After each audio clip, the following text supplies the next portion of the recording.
beautiful, snowy Saturday morning here in the Icelandic world of Cleveland, Ohio. And just dropped my wife off for a medical appointment. And I'm gonna go run some chores.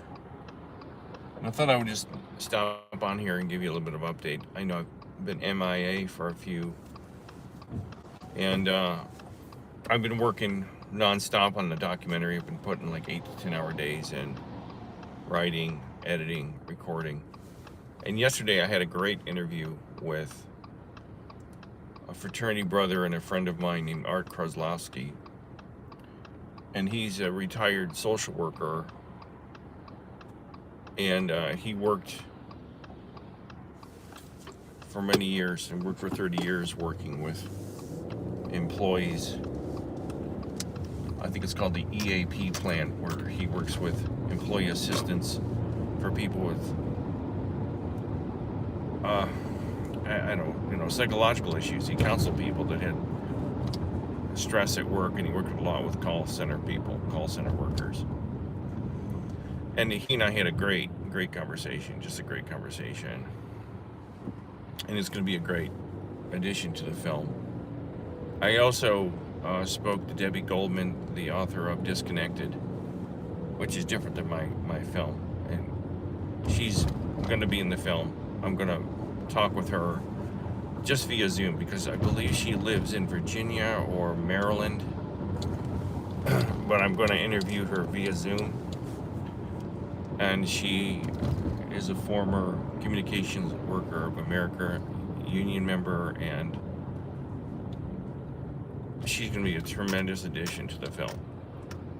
So there's a lot of things going on, and this is rounding out very nicely.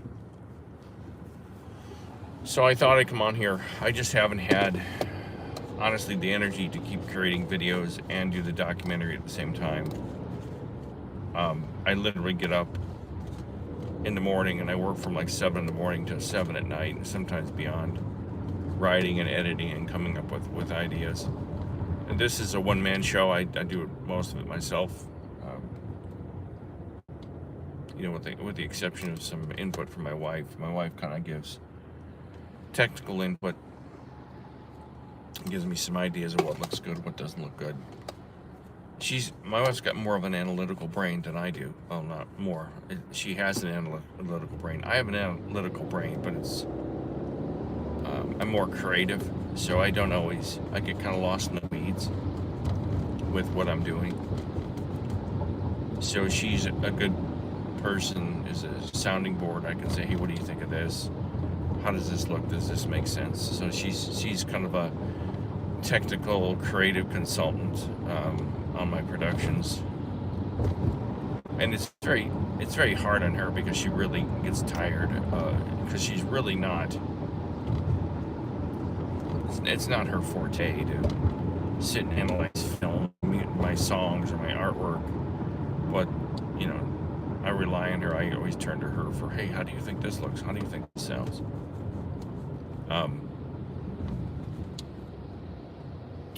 But she's a big help. She helps me a great deal to kind of ground me and point me in the right direction. And this whole film, I really wanted to. My whole goal with this was to paint a picture of how oppressive the call centers are. And I've got a few call center people who have written to me. I'm going to still try to get to them. There's one great guy from New Mexico that I haven't had a chance to get back to. There's a supervisor who works in Florida, his name is Reggie, and he's great. And I think he's going to be in the film. But he has a positive take on it. He's a very positive person.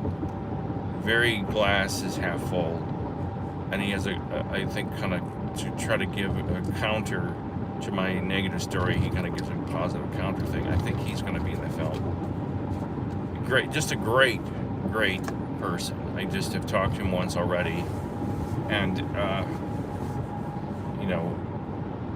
and when I talked to my friend Art the counselor yesterday, he was saying, you know, there are some people that are successful in the call centers, but they have a certain disposition, certain mindset where they know how to play the game. You know, they know how to work through all the crap that's thrown at you. They just have a way to not get sucked into the drama. And I don't know, I really don't know too many people who've been really successful at it. But I know there's people that do end up getting promoted or getting out of the call center and things like that. But it's not very many people. You really have to be, I would say, almost sociopathic, very detached, very unemotional, very kind of like unaffected by what's going on around you to be successful. And I think in any corporate environment, you really have to be, your emotions can't get involved in the corporate world. Any more than your emotions can get involved in the military. I mean, if you're out, and I've not been in the military, I've talked to guys that have been out in war and stuff. You know, you don't have time to get too wrapped up in the bad things that happen around you. You have to just keep moving forward. The difficulty I'm having with the production is trying to illustrate the environment of working in a call center. And it's really hard to do that because I don't have any footage of my experiences or the people I've worked with or things like that. So I've come up with some creative ways to illustrate it. And I think it's going to end up letting people know how bad it is. And that my point is I want the world to know that when they're calling to a call center, they're speaking to people that have been given no training, that have been given really unrealistic circumstances to try to survive in, and they're being basically abused and misused and treated like garbage. And to think twice before screaming at somebody on the phone, because nobody on the ends of the phones has any power. Nobody, none of us do. And it's unfortunate. You know, it's an unfortunate situation. It's an unfortunate work environment. And I just want to give everybody an update. I've just been really busy with family stuff. We were supposed to go to Columbus this weekend, but my sister-in-law got sick. I'm supposed to meet with my friend Bob today. I'm making a commercial for my friend Robert Seaman. He's got some great coffee called Seminova Coffee, and his coffee is great. I love his coffee, and I got together this last week with a local model I work with, a wonderful model, beautiful lady named Jilly James,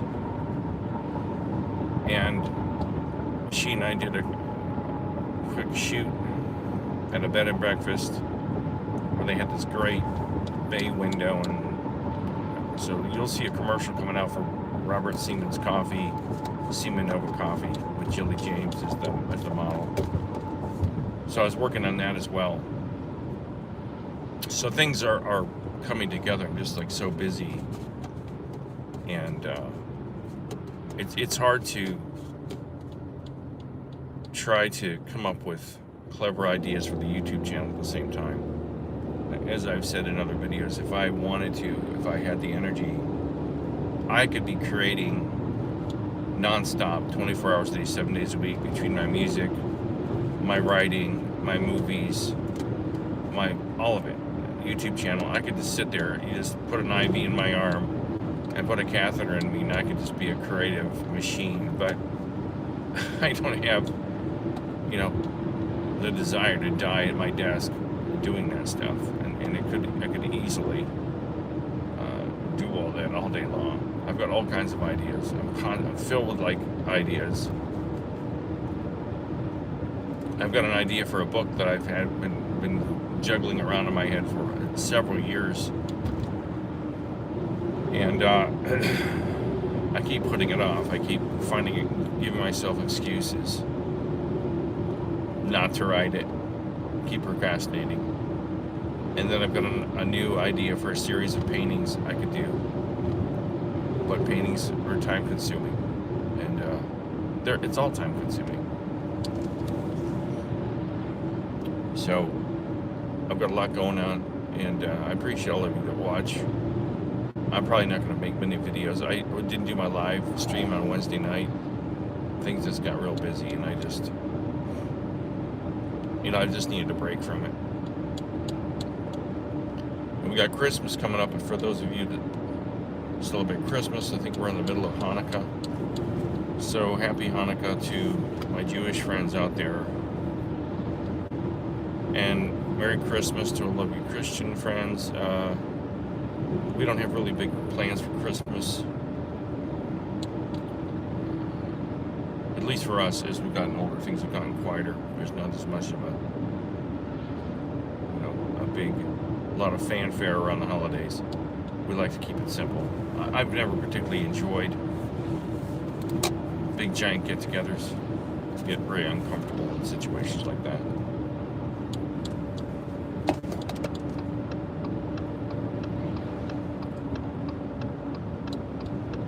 And it's yesterday here in Cleveland it was 60 degrees, and today it is 21.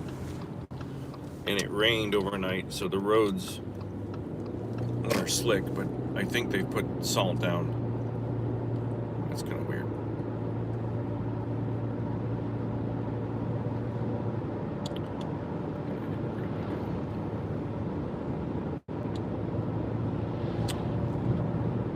So, the weather, I love this weather. I really miss this weather. We've been back for 12 years now, I think it is, and you'll never hear me complain about the snow or the rain. I was desperate for rain and snow in Arizona. Desperate.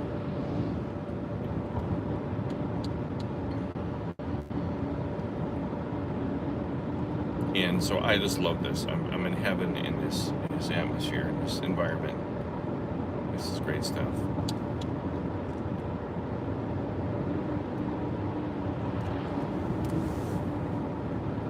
So I'm just driving around, gonna run some chores here, and I hope you're all having a good weekend, and you stay warm if you're in the Midwest where it's snowing and raining. And leave a comment, let me know what you think of the idea behind the documentary.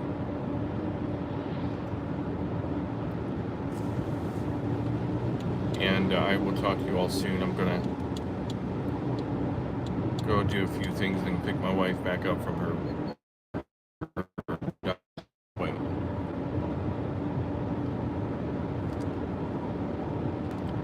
Hang on here a second.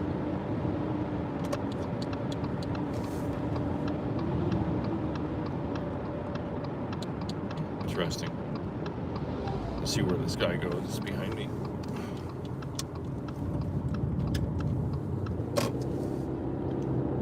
Straight. Okay.